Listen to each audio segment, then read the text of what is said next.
Olá, pessoal, todos me ouvem? Estamos começando aqui o nosso painel de número 5 do GRC Talks. Nós estamos na quarta edição do GRC Talks. Painel de hoje das 14 horas. Teremos um painel também às 16 horas. O tema do nosso painel é a importância da auditoria interna, do monitoramento de processos e a identificação de riscos operacionais. Já começo agradecendo aqui a audiência que está chegando com a gente. O nosso painel é transmitido através do Zoom e também é transmitido através do YouTube. Mais alguns dias ele vai ficar também disponível no portal da Perinit, portal.perinit.com.br. E eu tenho aqui especialistas do mercado para a gente conversar um pouco sobre esse tema que nós falamos. Primeiro, vou ler uma mensagem aqui de abertura e já começo com as apresentações. E também queria dizer que o nosso LinkedIn vai ser postado no chat aqui também para os nossos espectadores online. Então, fiquem à vontade para nos conectar, tá bom? Pessoal, a auditoria interna é fundamental para avaliar a eficácia dos controles internos e garantir a conformidade com normas e regulamentos, contribuindo para a transparência e eficiência organizacional.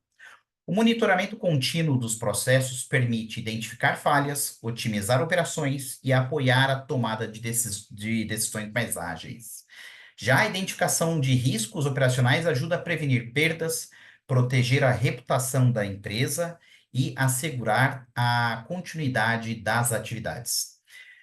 Juntas, essas práticas fortalecem o controle interno, aumentam a segurança e promovem uma gestão mais eficiente e sustentável. Para falar mais sobre esse assunto, trouxemos três profissionais muito experientes e com grandes carreiras no nosso painel de número 5 do GRC Talks. Então, eu vou começar pelas meninas, né? Ladies first. Então, primeiro vou falar, olha, ela é formada em economia pela Universidade Cândido Mendes, pós-graduada em finanças pelo IBMEC, com quase 30 anos de experiência em instituições financeiras, especialista em compliance regulatório, professora, auditora, palestrante e podcaster, sócia da Forbes Mazar no Brasil. Muito obrigado pela sua presença, Geni Castro. Tudo bem? Seja bem-vinda. Muito obrigada pelo convite. Acho que é um painel super interessante falarmos sobre um tema que, para mim, particularmente, é muito caro, né? Porque, exatamente como você falou, trabalhei quase 30 anos no mercado financeiro e nos 18 deles, né, direcionado aí para GRC. E a gente vai falar um pouquinho sobre esse tema que é muito interessante mesmo, para mim, particularmente, gosto muito. Perfeito. Muito obrigado pela sua presença. A Geni está falando com a gente do Rio de Janeiro, né? Diretamente do Rio de Janeiro. E agora, seguindo com as meninas primeiro aqui também, agora eu vou falar, ela que tem formação acadêmica em ciências contábeis, administração e negócios, já atuou na BDO Brasil, Ernest Young, também já foi profissional de empresas como Desico, Sodimac, né, empresa do ramo varejista, Sonda Haiti, uma empresa chilena, e também sempre atuou como gerente de auditoria interna, controles internos, tem mais de 14 anos de atuação em auditoria interna, externa, controles internos, liderando projetos, estruturando treinamentos e formando equipes de auditoria e gestão de risco. Também é palestrante. Seja bem-vinda, Jaqueline de Souza. Tudo jóia? Boa tarde, Edu. Boa tarde a todos. Muito prazer em estar aqui com vocês. É uma satisfação estar com vocês aqui hoje falando sobre esse tema que é tão relevante, né, e que está aí no mercado a todo momento. É um tema estratégico e que tem sido discutido em diversas empresas. Então, tenho certeza que esse painel aqui vai ser bem relevante para todos nós. Muito obrigada pelo convite. Eu que agradeço você ter aceitado, principalmente assim, foi algo muito rápido. Obrigado por estar compondo o time aqui com a gente. E vamos finalizar com ele, que é bacharel em Engenharia Civil e Produção pela PUC do Rio de Janeiro, Possui também MBA em Finanças pelo IBMEC, igual a Jani também. Já atuou no corpo diretivo de diversas empresas, empresas como Ambev, Deutsche Bank, Reuters, Rabobank, BTG Pactual, foi onde eu acho que eu o conheci na época do Banco Pan.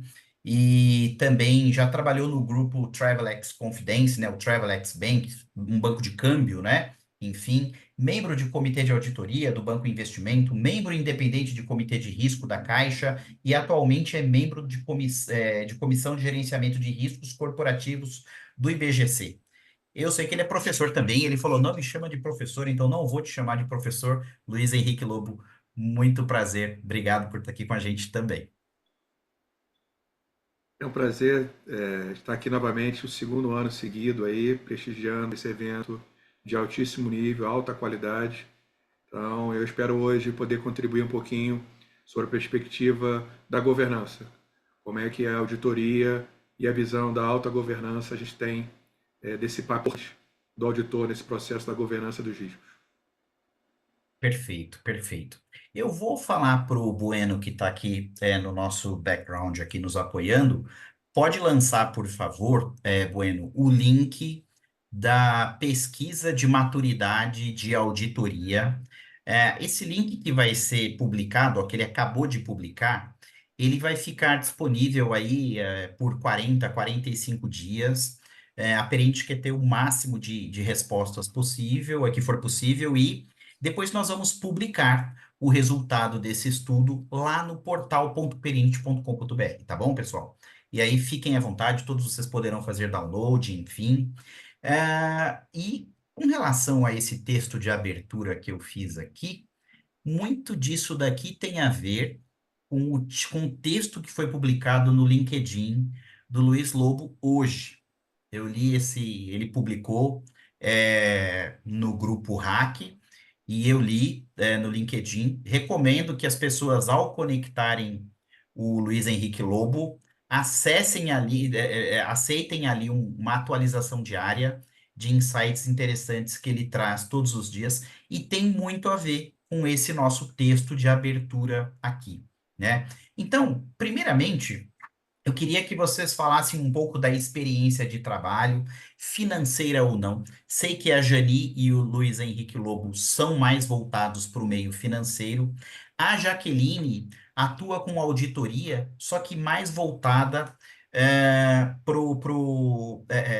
para a empresa varejista e para empresas de tecnologia, né? Então, eu vou começar. Jani, fala um pouquinho da sua experiência de trabalho e como é que é o seu trânsito. Conta assim brevemente um pouquinho da sua história para gente. Ah, que legal.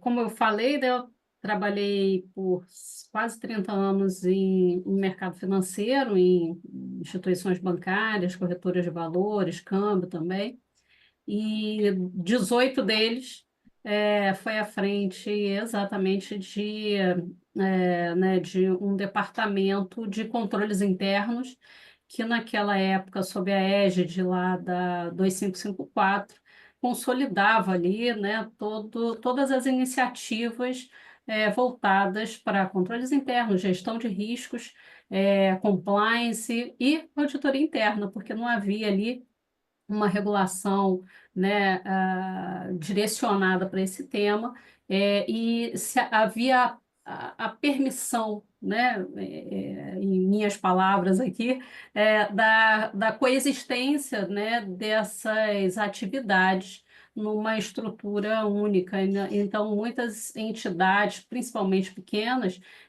tinham, né, usufruíam aí desse benefício regulatório, que permitia que um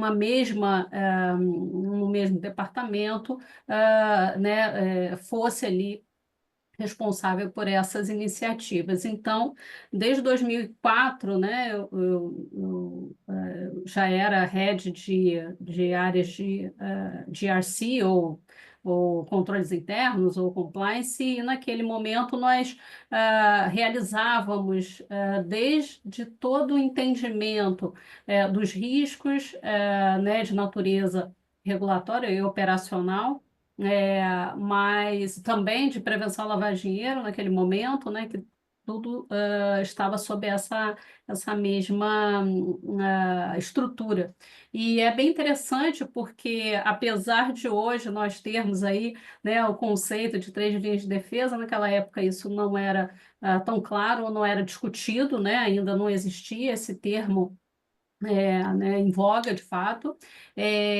Obviamente que em termos de melhores práticas, essa é, de fato, a prática adequada, mas isso, por outro lado, permite que você tenha uma percepção muito mais ampla do negócio, você, né, entender o negócio desde a primeira linha de defesa, dos controles internos, efetivamente, até testá-los, garantir que aqueles controles estão efetivos, né? Então, esse é interessante porque essa experiência faz você ter uma visão muito holística mesmo do negócio e da percepção de risco. Então, a minha experiência, né, olhou por essa perspectiva, né? Conseguir absorver ou perceber o negócio de forma bastante ampla, quando estamos falando aí de gestão de riscos, né, de naturezas diversas, mas que permite que você tenha um entendimento amplo daquele negócio e das minúcias, né, que podem gerar ali algum tipo de impacto para o negócio, para a empresa. Então, essa é a minha experiência. Perfeito, excelente. Bom, vou passar agora para a Jaque, mas antes só quero avisar uma coisa. Eu vi que o Luiz Lobo já colocou o link lá, onde ele publica a newsletter diária com insights interessantes. Recomendo vocês a acessar, se inscreverem, tá? Material, conteúdo rico todos os dias. Jaque, vamos lá, conta um pouquinho da sua história, como é que você foi cair em auditoria, risco, compliance, como é que isso aconteceu na sua vida e reverbera até agora, até o momento. Bom, vamos lá. Eu construí a minha carreira em auditoria, iniciei na auditoria externa, na BDO, e depois trabalhei 5 anos na UI. Então, acredito que esse início aqui foi aonde realmente me deu uma visão ampla, né, de como é que a gente tinha que atuar de uma forma estratégica e qual que era a importância aí do nosso papel dentro das empresas. Nunca, assim, voltando, nunca quis trabalhar com auditoria, surgiu a oportunidade e aí eu iniciei e o tempo foi passando, eu me apaixonei, né, por isso. É algo que eu jamais esperava que fosse acontecer. Mas aí eu atuei um tempo na auditoria externa por 5 anos e depois eu fui trabalhar na auditoria interna. Então, durante esses 14 anos, né, de trajetória profissional em auditoria externa e auditoria interna, eu fui responsável em 2 momentos por implementar a área de auditoria, que foi uma empresa do varejo e uma empresa de tecnologia. Também implementei a área de controles internos. Atuei em empresas do segmento de varejo, indústria, tecnologia, fazendo gestão, né, de projetos, atuando também na construção do plano de auditoria interna, na implementação dos planos de ação, na construção do plano junto com os insights, né, também com os executivos aí, com a alta administração, sempre trabalhando, né, em parceria com a alta administração, sendo ali, né, o braço direito do que, de fato, o que eles esperavam, com o objetivo de ajudar, né, na verdade, a apoiar ali que os objetivos da empresa fossem atingidos. Em resumo, é bem curta essa minha trajetória profissional. Excelente, obrigado também. Né?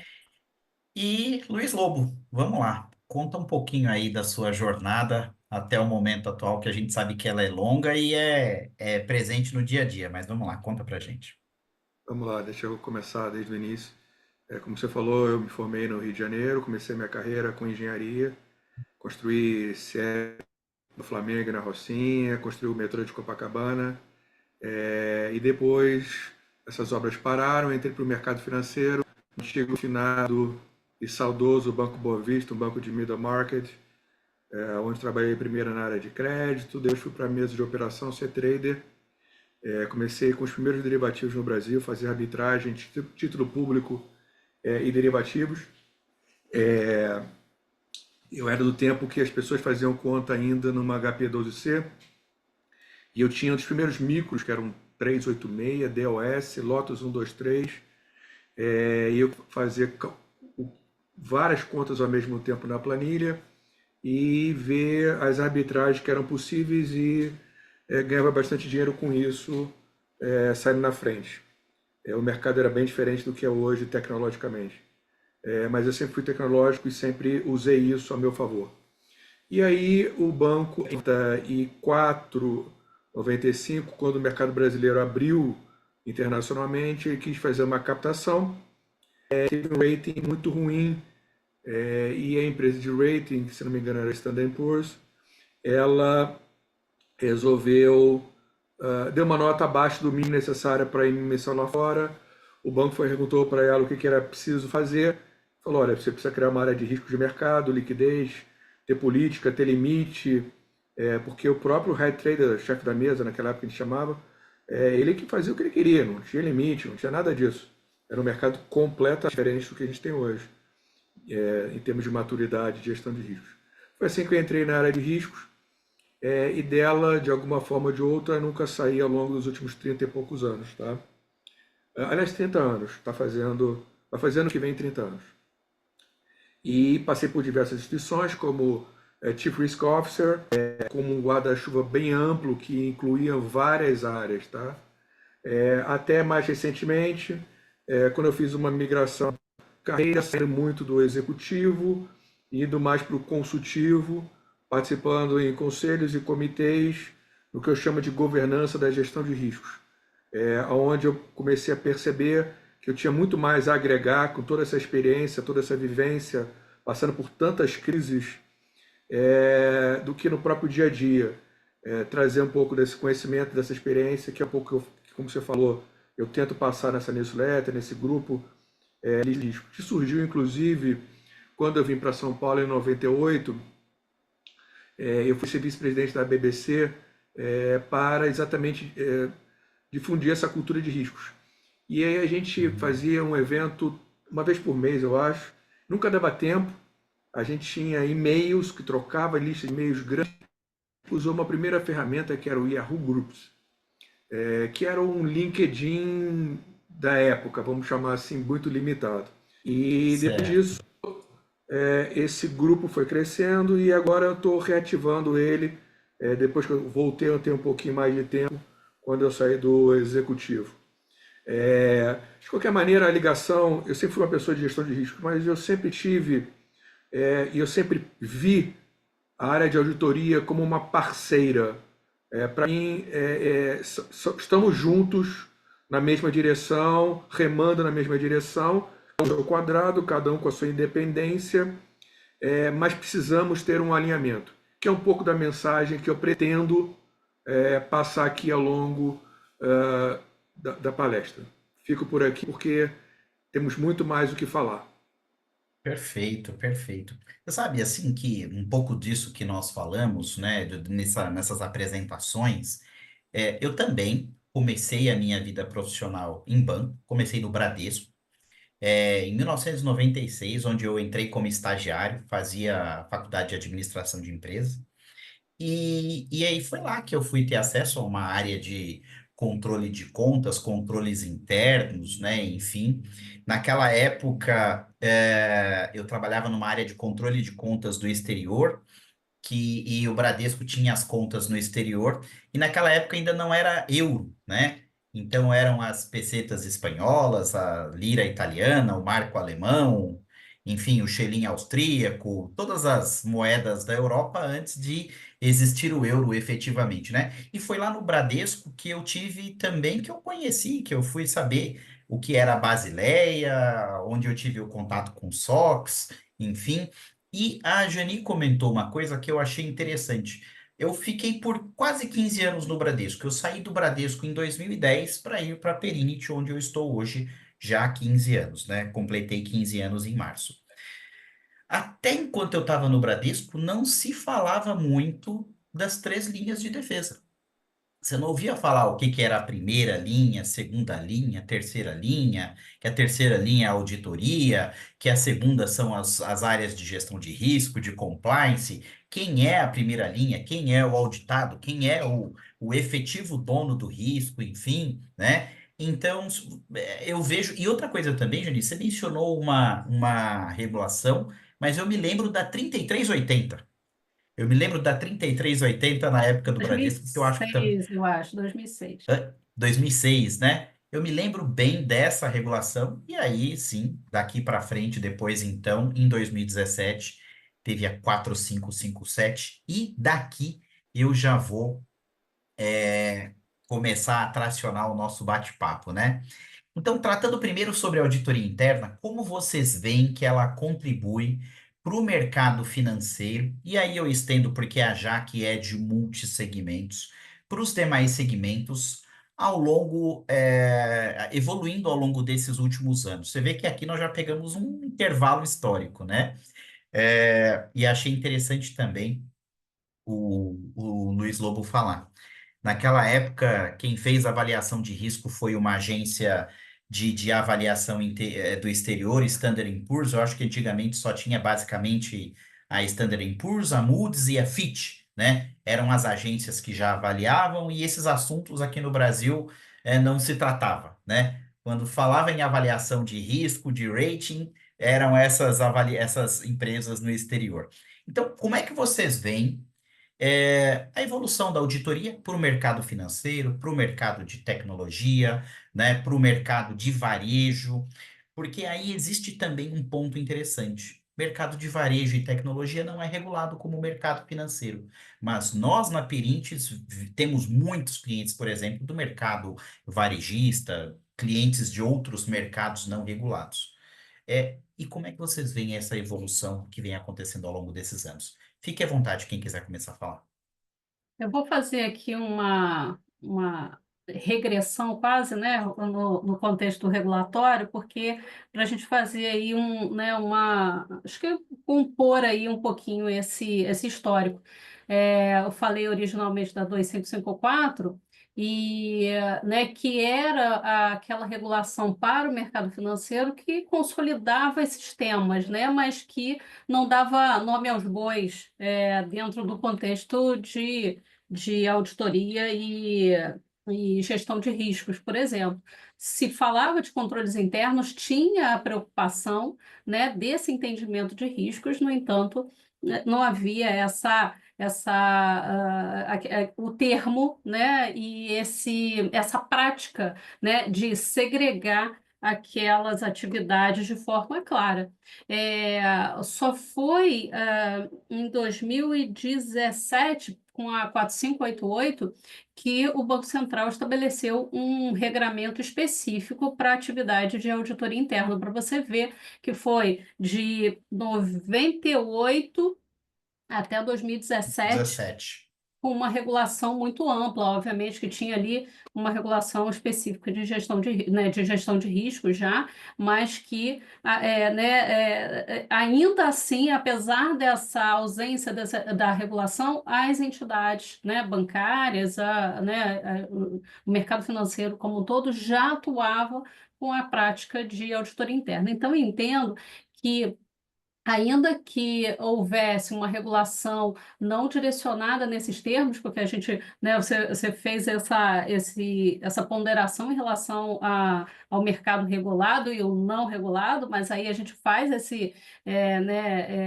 acho que até um alinhamento até com outros segmentos, que o importante, na realidade, né, é você entender o seu negócio, entender os riscos e avaliar se aqueles controles que mitigam os riscos são efetivos, né? Então, olhando pela perspectiva regulatória, a gente teve esse movimento, né, de fato, ampliando aí as obrigações por parte dos regulados, né, em particular, quando falamos aí dessas atividades específicas, mas quando a gente fala da atividade em si de auditoria interna, a gente observa uma evolução real, né?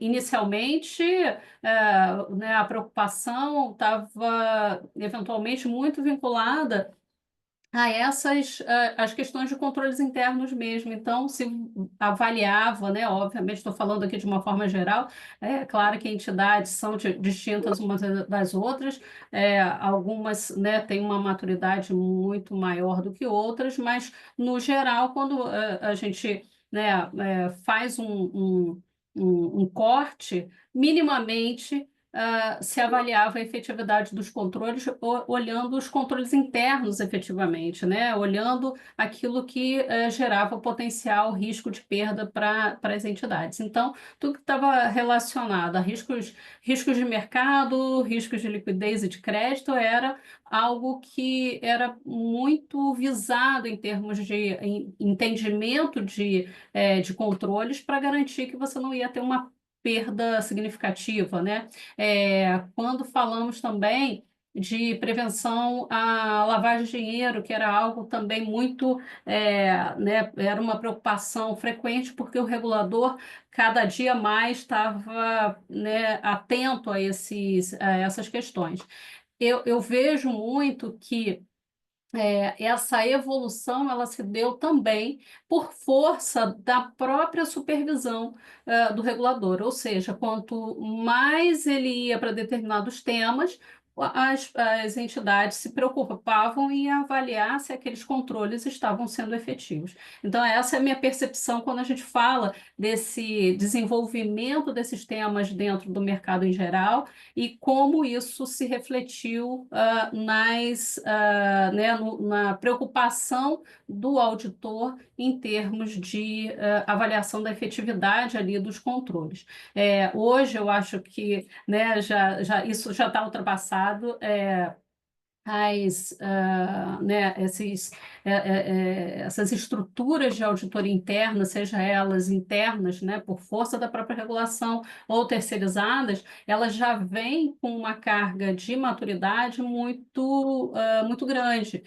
Então, você entende, né, o negócio como um todo, você entende, né, faz o seu mapeamento, você precisa do mapeamento de riscos, você precisa do entendimento do modelo de negócio, e com isso você entende os potenciais riscos que aquele mercado, aquela atividade, aquele produto, aquele serviço está exposto, e a auditoria interna já olha ele de forma muito mais ampla e mais holística. Eu gosto de usar essa expressão exatamente porque ela reflete essa percepção do todo, né? Porque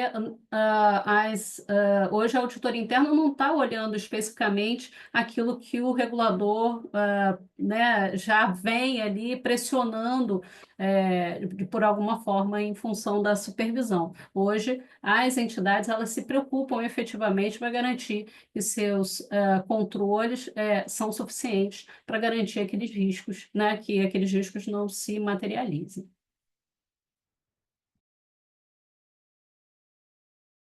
Vou complementar aqui a... Pode Desculpa, falar, Edu? Não, desculpa, eu falei e não vi que o meu microfone estava desligado, mas era para passar a palavra para você, Jaque. Não, tá bom, muito obrigada. Eu vejo assim que, né, a auditoria ela continua aí desempenhando um papel super estratégico aí no mercado, né, tanto financeiro quanto em outros ramos. Mas eu vejo que a atuação da auditoria interna antes ela estava mais voltada para a conformidade, né, e para os controles internos, para a identificação de falhas e assegurar a integridade das operações. Mas ao longo dos anos nós vemos que ela se estendeu a ser uma área mais estratégica, parceira realmente do negócio, e com o uso das tecnologias, ela tem sido cada vez mais requisitada, né? A gente tem visto aí diversos casos de cyberataques, de roubos de informações, teve casos de, por exemplo, na T-Mobile, né, em 2021, onde eles sofreram, né, uma violação de dados pessoais de milhões e dados de milhões de clientes foram comprometidos. Então, eu vejo que a evolução do uso de tecnologias, de códigos, de IA, ela tem ajudado cada vez mais a auditoria a se posicionar e ajudar a trazer essa segurança para as organizações.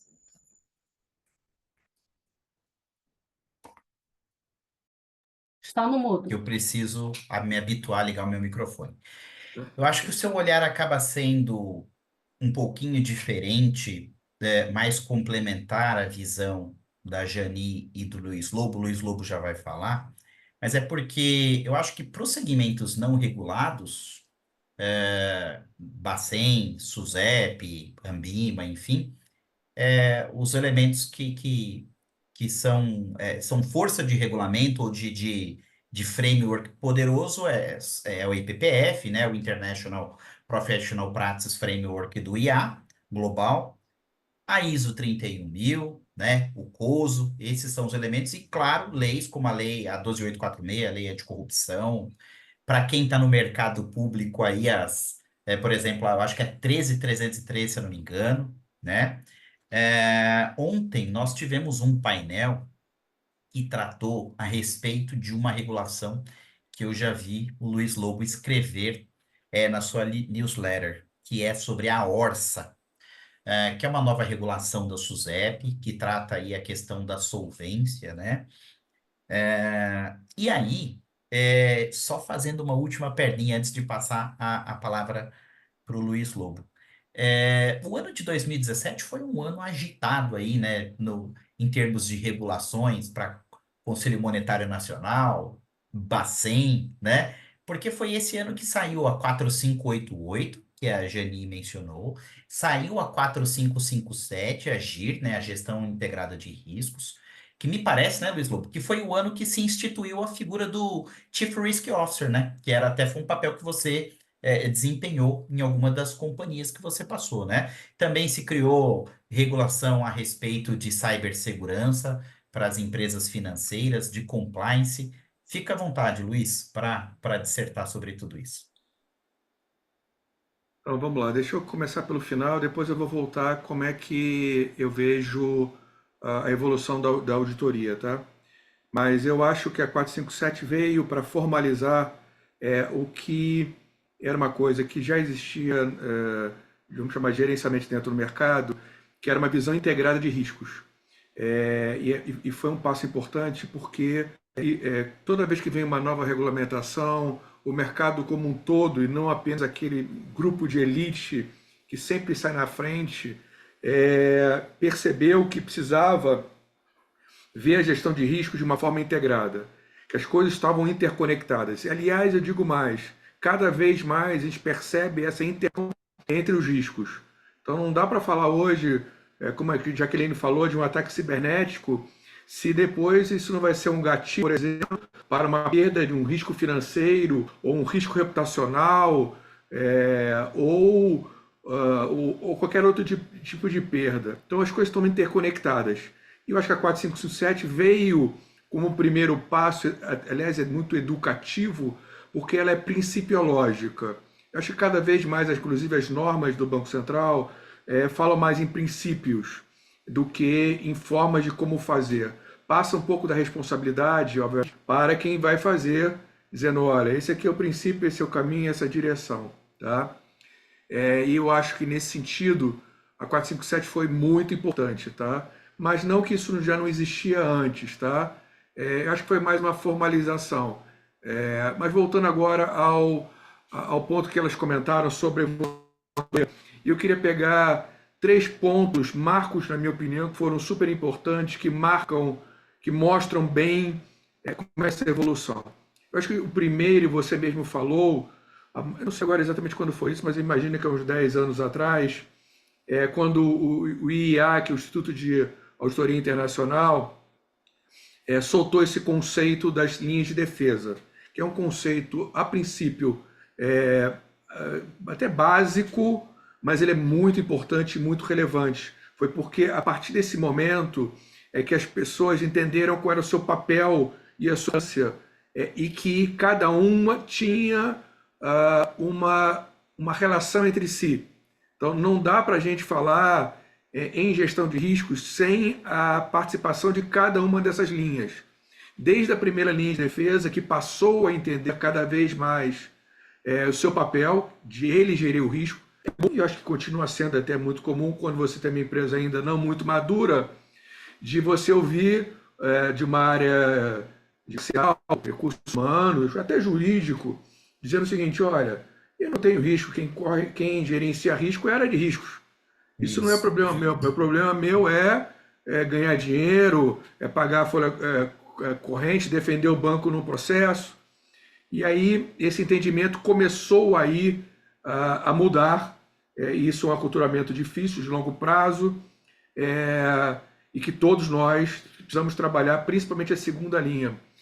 Eu acho que a segunda linha ficou muito mais clara também do seu papel, de que ela está lá para não ser a polícia, mas ser o parceiro ou seu consultor para ajudar o negócio. É importante que o gestor de risco entenda, como segunda linha, que ele não está lá para atrapalhar nem para impedir negócio, está lá para ajudar que se faça bons negócios e que não se faça negócios ruins, não se tome riscos ruins, que estão ligados a um outro conceito super importante, que eu sempre gosto de comentar, que é o apetite a risco. Então, foi determinada pela alta gestão qual é o apetite a risco, e cabe a segunda linha acompanhar para que isso seja respeitado. E veio também o papel da terceira linha, e esse conceito da linha de defesa foi quando eu acho que ficou mais claro para os auditores o papel que eles tinham, não, mais uma vez, também como área de risco, como polícia, como aquele cara lá que está apontando o dedo na ferida. Eu acho que começou um amadurecimento da área para entender que está lá para ajudar, tá? E, obviamente, quando você aponta um problema, é para você ajudar. Eu acho que até a minha defesa, muitas vezes, fala: pô, lá vem a auditoria, lá vem cara chato, lá vem aquele cara para me atrapalhar, para perder meu tempo e apontar aqui meus problemas. Olha, ele está fazendo isso para te ajudar, porque se tiver problema, problema é seu, cara. Você que está tomando o risco. Você que não deveria, deveria ter mitigado ele melhor. Se ele lá e pegou um problema seu, vá lá e agradeça ele. Ele está lá para te ajudar, ele não está lá para te atrapalhar. As pessoas precisam entender que o ponto de auditoria não é uma punição, ele é uma ajuda para que você melhore, tá? Isso é super importante. O conceito que começou a mudar o panorama e a evolução, na minha opinião, da auditoria. Um segundo conceito muito importante que veio depois, mais recente, é o conceito da auditoria baseada em riscos, tá? Então, eu estava acostumado a auditar um processo, quando, na verdade, a auditoria está lá para auditar um risco, tá? Então, é importante, voltando à segunda linha de defesa, que, especificamente, a área de controles internos, dentro da área de gestão de risco, tem uma sub-área chamada controles internos, que também é muito mal entendida, porque as pessoas acham que é ela que roda os controles. E, na verdade, a área de controles internos está lá simplesmente para verificar a eficiência desses controles que está sendo rodado pela primeira linha de defesa, porque tem a obrigação de começar a gerenciar o risco, para ver se é efetivo. E aí, e como é que a auditoria sabe quais são os riscos? Simplesmente pedindo ajuda e conversando com a segunda linha de defesa. Então, eu sempre falo, para quem não conhece, o que é a área de controles internos e tal, eu falo: olha, essa auditoria, tá? Ele vai lá verificar e tal, mas ainda não é um ponto de auditoria. Te dá uma chance de você acertar um plano de ação antes que a auditoria chegue, tá bom? Que legal, então, beleza, tal, somos parceiros. Mas o trabalho que a área de controles internos faz, ele é super importante porque ele é um pré-requisito, é uma ferramenta, é uma informação bem relevante para tomar de decisão, junto com a matriz de risco, de aonde serão os pontos que nós vamos auditar. Tá? Então, olha, eu vou auditar primeiro o crítico, ou seja, o que tem maior impacto e maior probabilidade na minha matriz de risco. É o que eu estou tendo vários apontamentos e vários planos de ação na área de controles internos. Ah, mas Luiz Henrique, poxa, então a área de auditoria vai fazer o mesmo trabalho da área de controles internos? Não, não é exatamente isso, porque, mais uma vez, aquele conceito é uma terceira linha de defesa independente que precisa fazer, dentro da sua própria metodologia, eu diria até que um estudo até mais profundo, que é a área de controles internos, para verificar se realmente tem algum problema ou não tem. Tá? Então eu estou falando tudo isso por quê? Porque a linha de defesa, porque apetite a risco, porque a parceria entre essas áreas, mantendo a sua independência, revolucionou, na minha opinião, a forma de trabalhar da auditoria. E por fim, eu acho que é uma coisa nova, é o futuro, grande mudança para a área de auditoria no futuro, que é o surgimento do Data Analytics e da inteligência artificial, que, na minha opinião, vai mudar a área de auditoria como, primeiro, trazendo um ferramental onde a gente pegar um ponto, ele vai, em vez de auditar um ponto ou outro, ele vai auditar tudo, e provavelmente até em tempo real. Tá? Então, os processos e a automação e a inteligência artificial também vão ser uma grande evolução que nós vamos estar falando aqui daqui a 1, 2, 3 anos. Olha só como é que a gente era e como é que a gente está agora. Tá? Então, isso é um pouco sobre a evolução da área de auditoria. Excelente. Me entusiasmei. Excelente. Não, não, foi um ótimo entusiasmo. Agora, seguindo ainda nessa linha, nós já comentamos aqui que o mercado financeiro é um mercado mais regulado. Naturalmente, já tem regulação. Eu mencionei aqui a questão da Basileia, né? Eu não tinha barba branca, gente, eu tinha bastante cabelo. E se começou a falar da Basileia 1, foi quando começou a se falar ali também de SOX, né? Acho que mais especificamente no ano de 2002, se eu não me engano, Sarbanes-Oxley, com os eventos da Enron e da World.com lá nos Estados Unidos. Então, o mercado financeiro, evidentemente, sempre foi muito mais regulado, né? Muito mais regulado do que os demais segmentos. Isso tornou a governança no mercado financeiro muito mais avançada, né? Entretanto, existem riscos específicos no setor financeiro que certamente preocupam mais os seus gestores, e nós estamos falando naturalmente de fraudes, né? Assim como a gente cresce a estrutura de monitoramento, de gestão, de compreensão e mitigação dos riscos, onde a gente cada vez mais evolui. Inclusive, isso que o Luiz Lobo falou agora, a auditoria como terceira linha, olhando mais profundamente ali os riscos mais críticos, aqueles cuja probabilidade de impacto tem um potencial de magnitude maior, mais devastadora, o lado de lá da fraude também evolui, né? O lado do mal também evolui nesse sentido. Então, eu queria que vocês falassem um pouquinho como é que essas preocupações. Ah, tá. Tem uma pergunta aqui, pessoal, que é um single choice, fiquem à vontade para responder, mas dando seguimento aqui na nossa conversa. Como é que. Quais são as medidas, né, mais comuns para mitigar o aspecto de fraude? É claro, a fraude ela está mais presente no mercado financeiro, mas ela também está presente em outros mercados, né? Então, fiquem à vontade para falar. Eu sei que tem regulação específica para fraude do Bacen. Não sei se a circular tem a 3979 e a 3978, eu confundo aqui se é de PLD, qual que é. Certamente o Luiz Henrique Lobo e a Jani e a Jaque sabem. Acerte. Uma é de base de perdas, né? Perdas operacionais, e a outra é de PLD. Aí eu não sei exatamente. Essas do ano de 2020. Então, por gentileza, quais são PLD as é medidas? 3978. Qual que é? PLD é 3978. 3978. Então, a 3979 é a de perdas operacionais, que é semelhante a uma circular que tem da SUSEP, de base de perdas operacionais, popular BDPO, né? Que daí eu acho que é do ano de 2014, 2015. Mas falem um pouquinho a respeito das ações de mitigação de fraude, não só no mercado financeiro, mas em muitos segmentos. Fiquem à vontade, quem quiser começar a falar. Hoje, dentro do contexto operacional, né, quando falamos do mercado financeiro, não tem como fugir, porque grande parte das operações são realizadas e são objeto quase de fraude, né?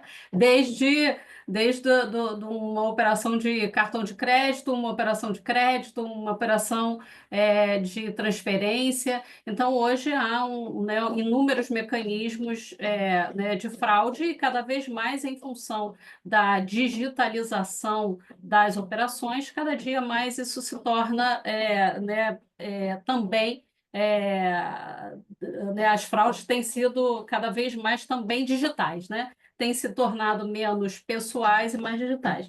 Então, há ali hoje, né, o grande ponto de fragilidade desse processo, na minha visão em particular, é o próprio usuário. O usuário, hoje, ele é o grande, né, o grande drive ali desse processo. Então, há aí até uma regulação, eu não lembro o número agora, mas que se iniciou com uma iniciativa dos bancos com a Febraban, há muitos anos, inclusive, em que há o compartilhamento das informações de base de fraudes, né?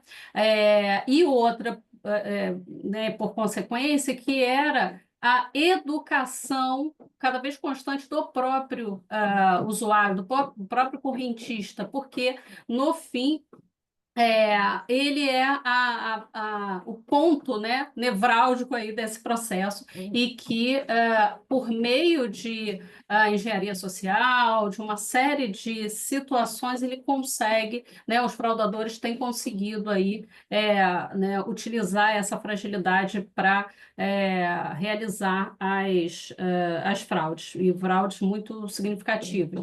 Então, hoje, na minha visão, esse compartilhamento, né, de informações, ele é primordial. E segundo, cada vez mais educar, né, o correntista, porque né, houve um crescimento muito grande de acesso, né,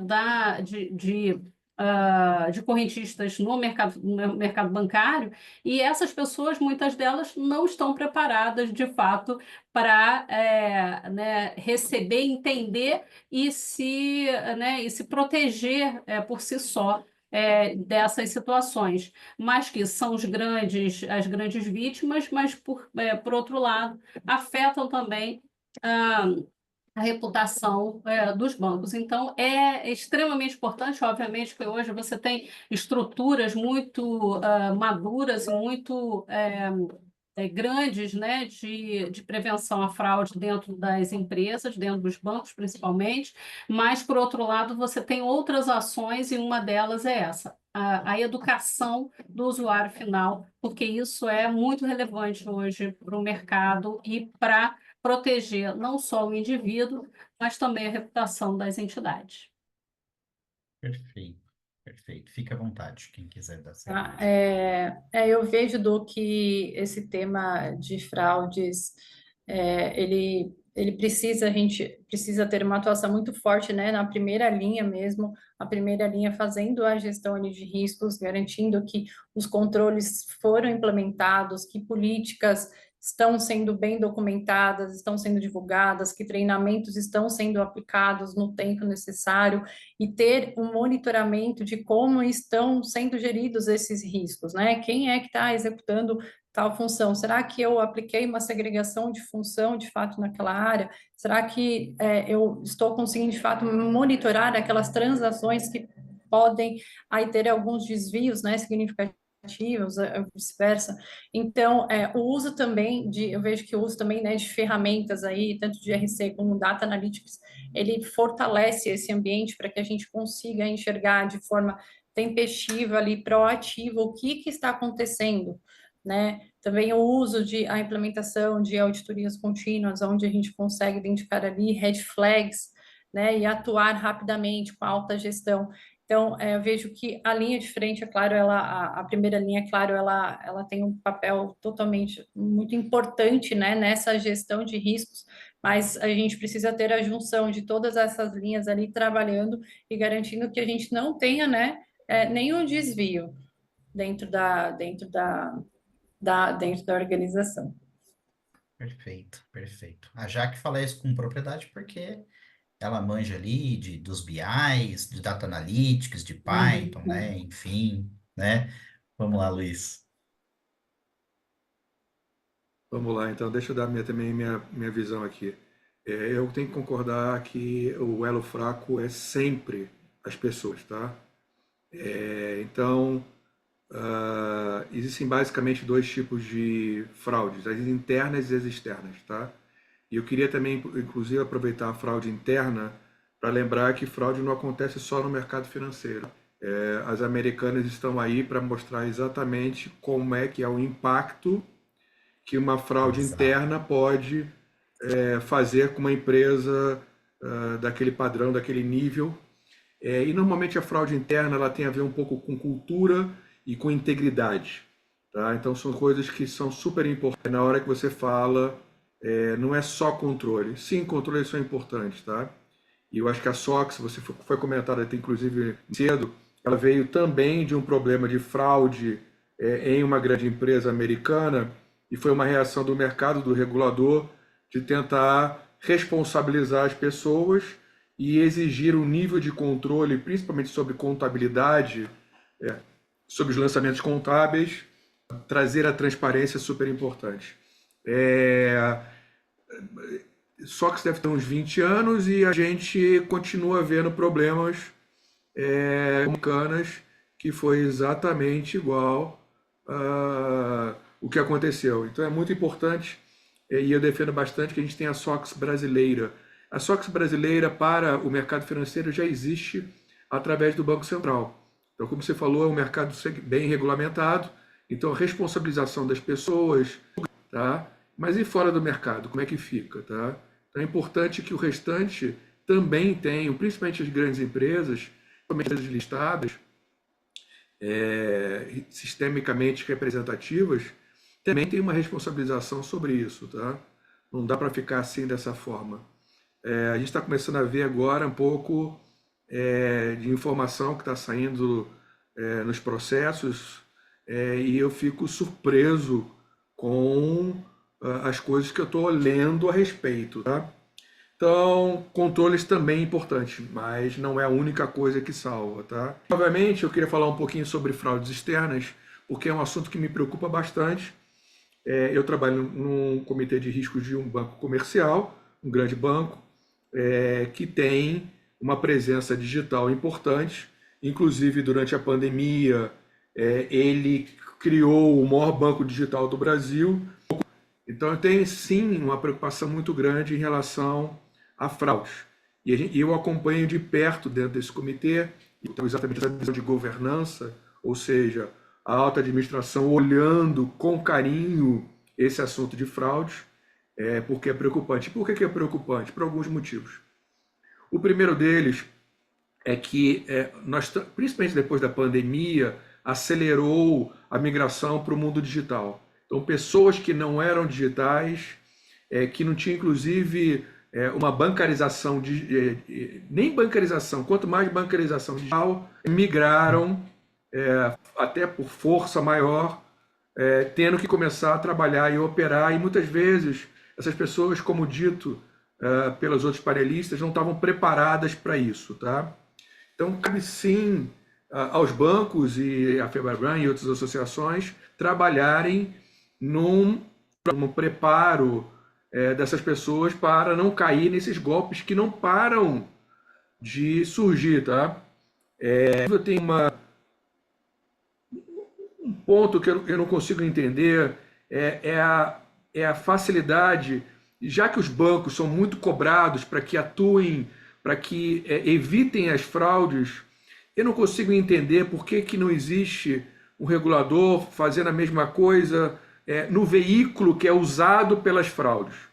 Então não dá para tirar a responsabilização das redes sociais ou dos meios de comunicação, das empresas de tá? Ou de telemarketing, sei lá, as empresas de telefonia, porque o acesso, o contato da fraude vem via esses veículos. E é muito fácil, da mesma forma que o banco tem meios, análises para pegar ao cliente suspeito, eu acho que esses outros players deveriam fazer a mesma coisa, tá?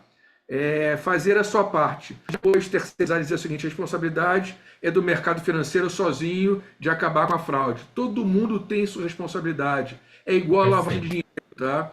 Todo mundo tem sua responsabilidade. Olha, o crime é de tráfico de drogas, mas o mercado financeiro, a área de PLD, tem um papel super importante para evitar a lavagem de dinheiro e fazer a sua parte. Eu acho que em fraude está faltando um pouco as outras pessoas, as outras empresas assumirem a responsabilização e tomarem as suas providências e ajudarem a gente a matar a fraude. E por que essa fraude, eu falei da digitalização, do mundo digital, é muito mais fácil hoje em dia um criminoso, ao invés de tomar um risco de assaltar, ainda que continue existindo, uma agência protegida, ele é muito mais fácil ele ficar na proteção da casa dele, longe da sua vítima, e fazer um assalto digital, tecnológico, tá?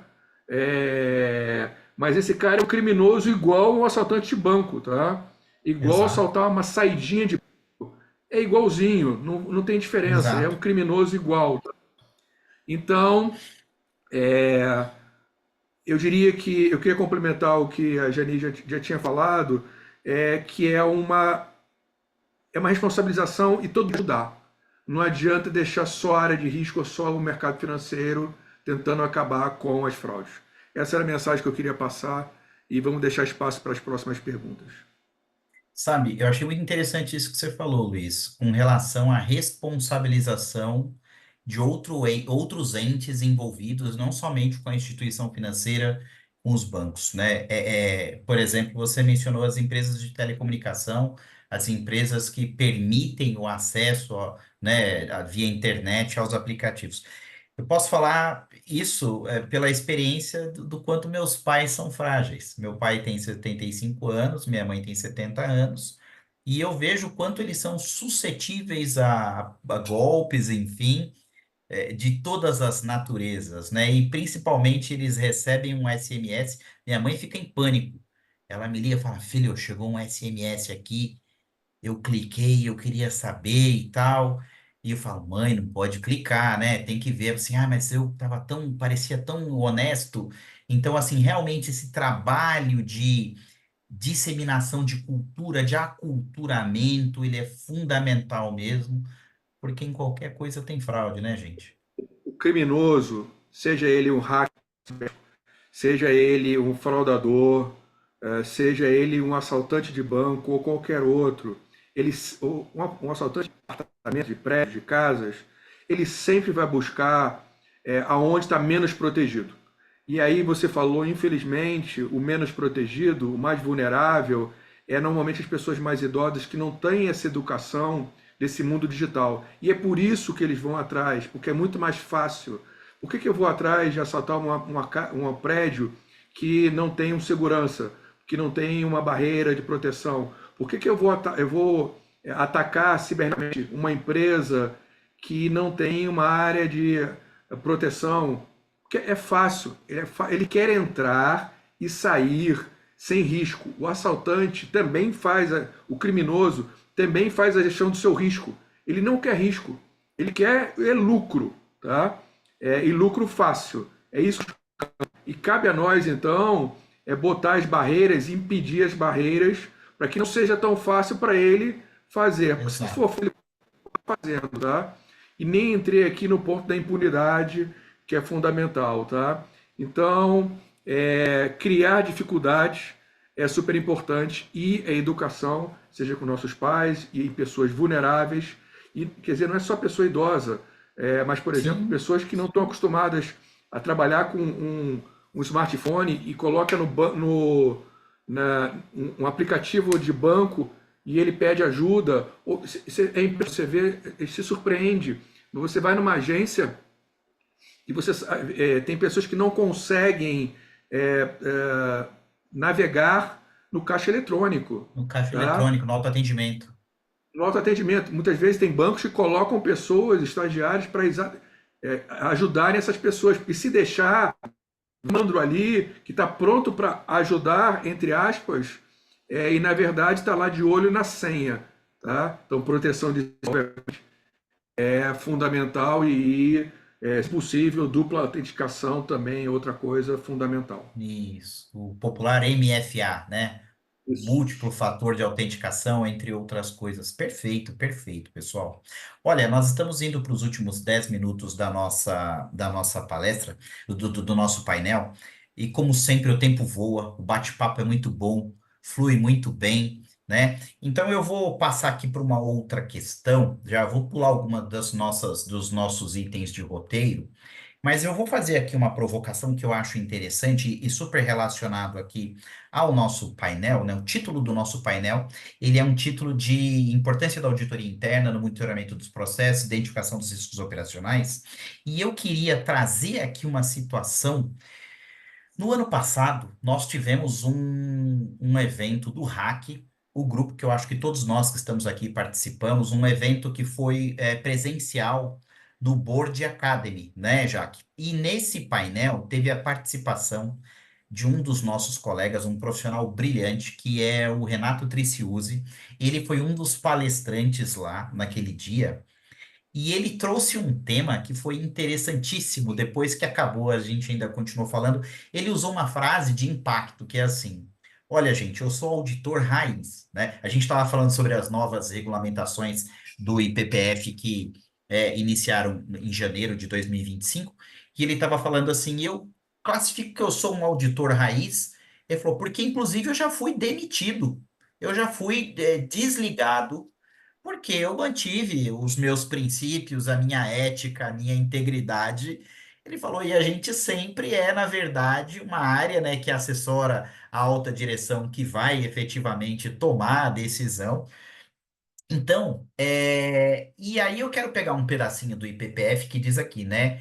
O IPPF diz que os auditores são responsáveis pela conformidade com as normas em relação à objetividade, proficiência e zelo profissional. Então, eu quero perguntar para vocês, eu vou começar, vou direcionar para a Jaque aqui, quais são alguns destes desafios que são enfrentados pelos profissionais, né, quanto à sua responsabilidade de manter a objetividade, a proeficiência e o zelo profissional no exercício da função do trabalho de auditoria. Excelente pergunta, Du. Eu acho que esse é um tema bem relevante aqui para a gente discutir. Eu tenho conversado com diversos colegas aí nos últimos meses e tenho me deparado com algumas situações não muito agradáveis sobre quando a gente fala de objetividade, né? Eu acho que, além dos desafios que nós temos hoje de ferramentas tecnológicas, que nós vemos hoje muitos auditores ainda que estão engatinhando no uso de ferramentas, esses desafios, como por exemplo da objetividade, né, que é onde a gente precisa evitar qualquer influência, seja da alta gestão ou do ambiente organizacional que possa comprometer, né, o nosso julgamento, situações como, por exemplo, de pressões, né, para suavizar quaisquer constatações sobre os nossos trabalhos.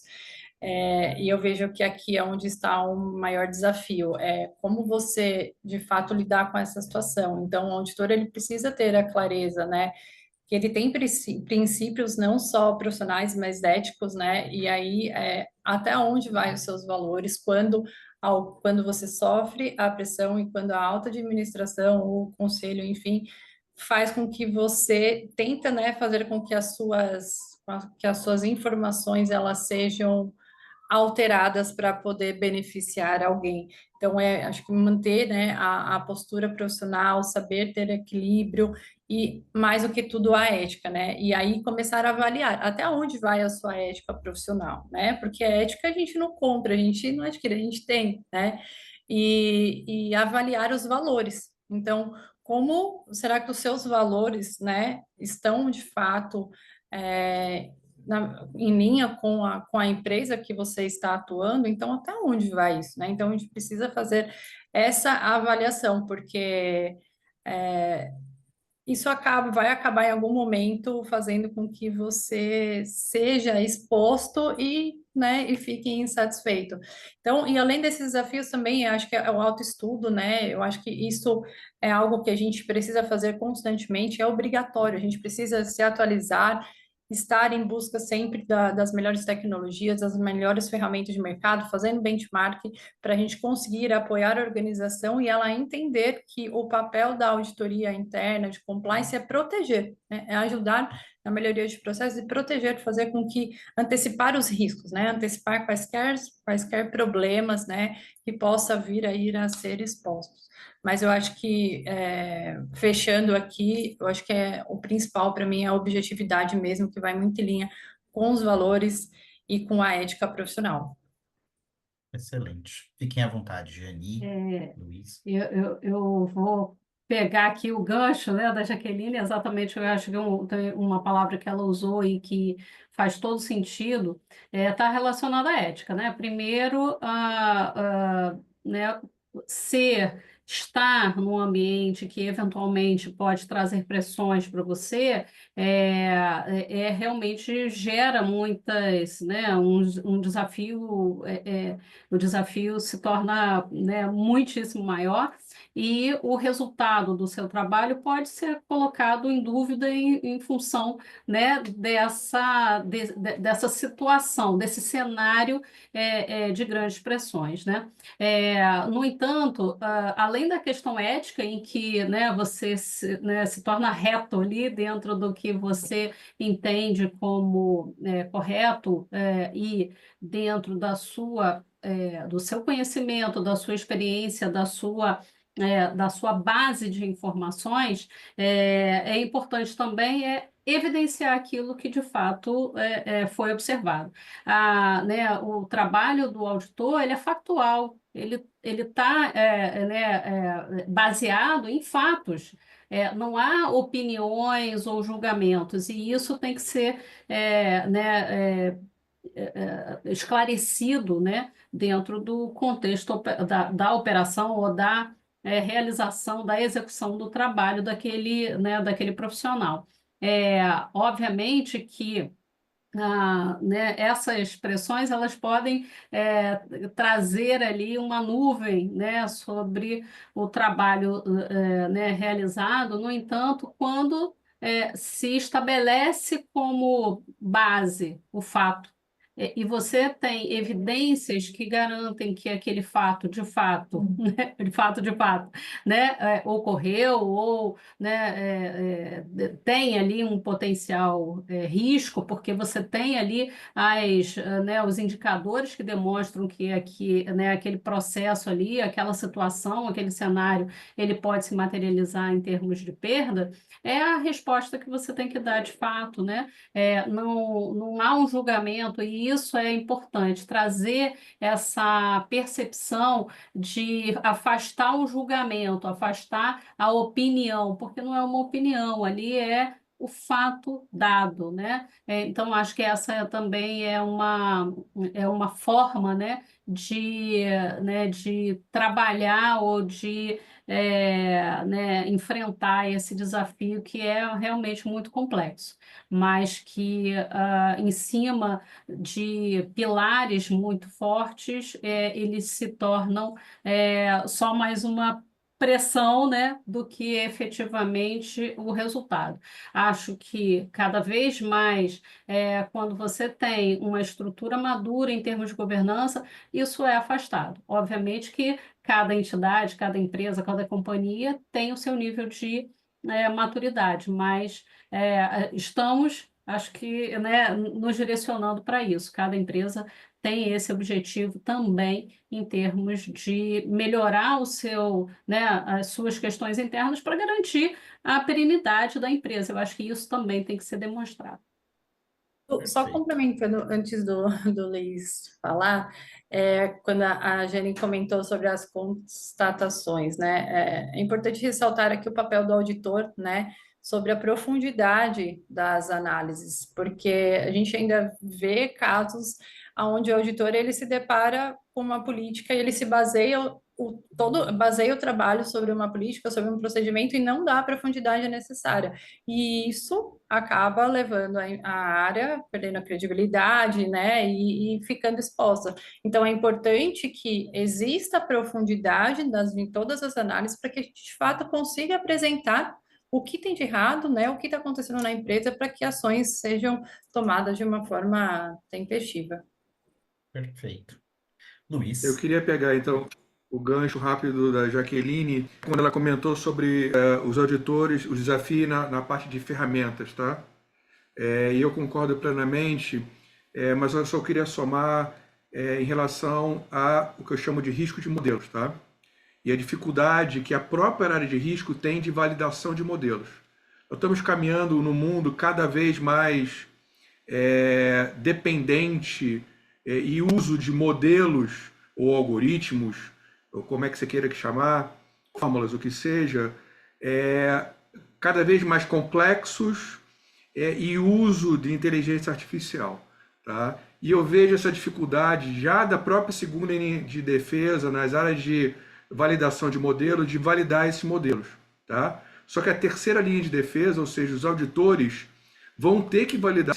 Não pode ser simplesmente uma caixa preta. Então eu vejo como um desafio gigantesco para, no curto prazo, e eu não estou falando só de mercado financeiro, não, porque a inteligência artificial vai ser usada por qualquer empresa. Geral. Então, como é que as empresas, as áreas de auditoria vão conseguir validar modelos que vão tomar decisões importantes que vão impactar a empresa? É fundamental que a área de auditoria tenha essa capacidade de entender os modelos e verificar, porque os modelos trazem uma série de riscos, tá? E falou aqui que a auditoria deve trabalhar em cima desses riscos. E riscos de modelos, na minha opinião, será um dos maiores desafios da auditoria, já não no futuro, eu já diria que já é hoje, tá? Porque está explodindo a revolução da inteligência artificial. As empresas começando a usar de uma forma não planejada ou até despreparada, e os riscos estão surgindo, tá? Estão crescendo. E cabe à auditoria fazer seu papel de verificar. E como é que ela vai fazer isso? Precisa se preparar, precisa conhecer. Não existe auditor eficiente, bom, que não conheça o seu negócio, que não conheça os seus processos, que não sabe as ferramentas que a sua empresa está usando. Então, além de entender a empresa, o processo, ele também vai ter que aprender a parte toda de modelagem.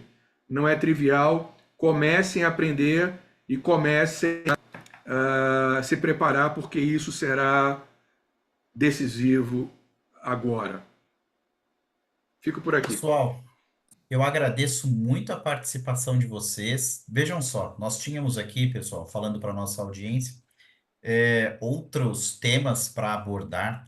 Chegaram perguntas aqui interessantes, né? Pergunta do Taiguara, da Amanda, do Gemal Hala. A nossa audiência é extremamente qualificada, mas aí não deu tempo. Nós temos aqui a audiência de Portugal e de Angola também nessa nossa live, tá? Eu quero agradecer, então eu vou passar aqui para que vocês façam as considerações finais.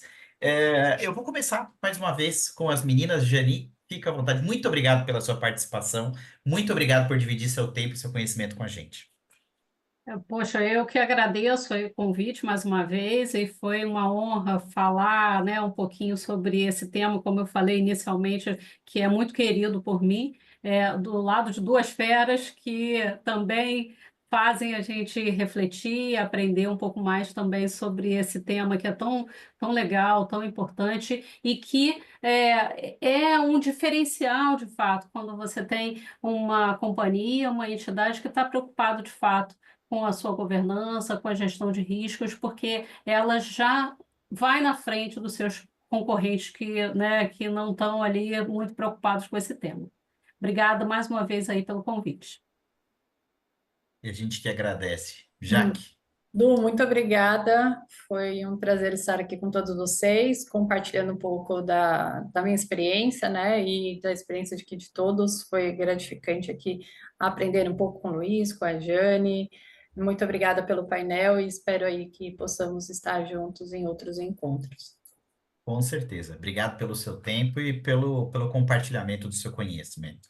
Tá bom? Imagina. Luiz Lobo, meu caro, fica à Jaque, é vontade. sempre importante a gente aprender todo dia. A gente aprende com todo mundo, tá? É verdade. E não pode parar de aprender, cara. Eu aprendo todo dia um pouco. Isso faz que a gente cresça, e suba na vida, tá? E foi ótimo realmente o bate-papo aqui, fluiu muito bem. É sempre bom trocar figurinhas, ideias com pessoas de mercado, onde eu sempre aprendo. Acho que a gente poderia falar aqui mais 1 hora fácil, tá? Com certeza, com Eu certeza. pediria que próxima vez dê mais tempo a gente bater um papo e tal. Eu não gosto de deixar ninguém sem respostas, então eu pediria que me encaminhasse as perguntas para que eu possa, se tiver, Respondê-las depois. respondê-las depois, ou então que me encaminhe através do meu LinkedIn, Luiz Henrique Lobo. Tem lá as perguntas, eu terei o maior prazer em respondê-las, para deixar ninguém sem resposta. Eu acho que é importante isso, tá? Eduardo e Periniti, muito obrigado. Parabéns pelo evento, parabéns pela iniciativa. É muito importante a gente democratizar conhecimento, experiência para todo mundo que está interessado, tanta gente interessada. Eu gosto de ajudar quem está interessado, cara. Essas pessoas precisam disso e contem comigo, contem com essa minha ajuda, tá bom? Olha, uma riqueza poder contar com vocês aqui. Eu me lembro que em uma live do ano passado, o Luiz Henrique Lobo já respondeu as questões que não foi possível responder no painel. Ele fez isso 2 dias depois, ele fez isso. Eu pude ver através do LinkedIn. E, pessoal, nós teremos um outro painel agora às 16 horas, bem rapidamente. Amanhã, às 16 horas, teremos um painel que vai tratar exclusivamente de fraudes. Nós vamos ter um profissional da Crow, um profissional da PPIC e uma executiva do Carrefour. Eu também vou estar fazendo a mediação desse painel, que será o 8º, tá? Eu quero agradecer mais uma vez a participação de todos. Um abraço, até breve. Tchau, tchau. Tchau, tchau. Obrigada.